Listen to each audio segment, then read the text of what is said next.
पर जेका बैक्टीरियल बीमारी आहे उन में जेकॾहिं बीमारी अचे थी, गोगे जी बीमारी अचे थी, तव्हां उन में को एंटीबायोटिक्स ॾियो था त उन खां कंट्रोल थिए थो, इलाज थिए थो। उन में ज़रूरी आहे, ॿिन्ही हालतुनि में इहो ज़रूरी आहे त तव्हां वैक्सीन करायो, अॻुवाट पंहिंजो टुका लॻारायो। मां मालवंदनि खे वरी बि चवंदुसि त जेकॾहिं जानवर को बीमार थी वञे त ज़रूरी ॻाल्हि इहा आहे त उनखे ॿिनि जानवरनि खां अलॻि कजे।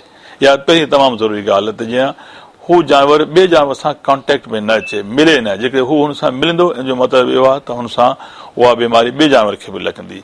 ऐं साॻे वक़्तु उनजे खाइण जा थां जेके हूंदा, जेके मेंजर्स आहिनि या पाणी पीआरण जा जेके थां आहिनि, उहे बि हुन सां अलॻि कजनि। हथा त मां इहो बि रिकमेंड कंदुसि त जेके माण्हू उन जानवर खे अटेंड कनि था या उनखे गाह पठो ॾियनि था, उहो बि सिहतमंद जानवर जे न वञनि त जीअं बीमारी हितां खणे उतां न पकड़े, छो त बीमारी कॉन्टेक्ट सां पकड़ंदी आहे। गाह अॾो पियो आहे, हुनमें हो जेको बीमार जानवर खाए थो ऐं उन गाह ते वरी हुनजे मुंहं मां पाणी किरे थो, अखियुनि मां पाणी किरे थो, लेस किरे थी, त उहा जेका ॿियनि जानवरनि ते लॻे थी, पुॼे थी, उनखां बीमारी पकड़िजे थी, कॉन्टेक्ट थिए थो। या जानवर पाण में मिलनि था, साह कनि था, टच में अचनि था, उनखां बीमारी उहा जेका सो फैले थी। मां इहो चाहींदुसि त उनखे पहिरीं तुरत उनखे अलॻि कनि ऐं अलॻि करे उन जानवर जो इलाज कराइनि। जॾहिं त ॿिया जेके जानवर आहिनि उन्हनि खे जेको आहे सो कोशिशि कनि त जेके ॻोठ में ॿिया जानवर उन सां बि उहो न मिलनि। थी सघे थो कंहिं ॿिए रेवड़ में, कंहिं ॿिए धण में बि बीमारी हुजे ऐं उनखे अलॻि करे पंहिंजो ऐं उनखे टुका लॻाराइनि त उहे जानवर जेके आहिनि सो महफ़ूज़ आहिनि। उहे माण्हू जेके ॿाहिरां वञण जो तालुक आहे, उन्हनि खे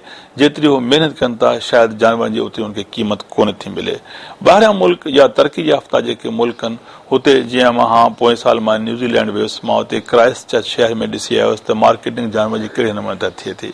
हिकु ऑर्गेनाइज़ सिस्टम आहे। हिकिड़ो फार्मर आणे थो, जेके उन गोश्त वारा जानवर विकिणा आहिनि, जेके गोश्त जा जानवर विकिणा आहिनि, गाबा आहिनि, त उहे जेके 8 या 10 या 4 या 5 जेके ग्रुप में अची वेंदा, हुननि जो वेट थी वेंदो, वज़न थी वेंदो। वज़न जे हिसाब सां पोइ हुनजो वाक लॻंदो त ही 5 जानवर आहिनि, 5 जो वज़न हेतिरो आहे ऐं हिन जी हेतिरी ॿोली आहे। पोइ उहो वाक में माण्हू हिसा वठनि था। हिसे वठण खां पोइ जेको आहे सो हुनखे हुनजी क़ीमत मिले थी। बदकिस्मती सां असांजो जेको ही पीढ़ियुनि जो निज़ाम आहे या लाइफ स्टॉक मार्केट जो निज़ाम आहे, इहो एतिरो डेवलप असां वटि न आहे। असां हिन ॾस में कोशिशि कई आहे, लोकल गवर्नमेंट जे परव्यू में इहा शइ अचे थी, असां हुननि खे बि सलाह मशवरा ॾिना आहिनि। असीं पाण बि कोशिशि कयूं पिया त घटि में घटि सिंध में का हिकिड़ी मंडी या हिकिड़ी मार्केट अहिड़ी जदीद ठाही वञे त माण्हू हुनखे ॾिसनि, उते अची पंहिंजो प्रोड्यूस विकिणनि, त उतां जेको हुनखे बेनिफिट थिए उहो ॾिसी वरी ॿिया जेके आहिनि शहर या ॿियूं काउंसिलूं जेके आहिनि उहो बि उन ते अमल कनि ऐं पंहिंजी मंडियुनि खे सुधारनि।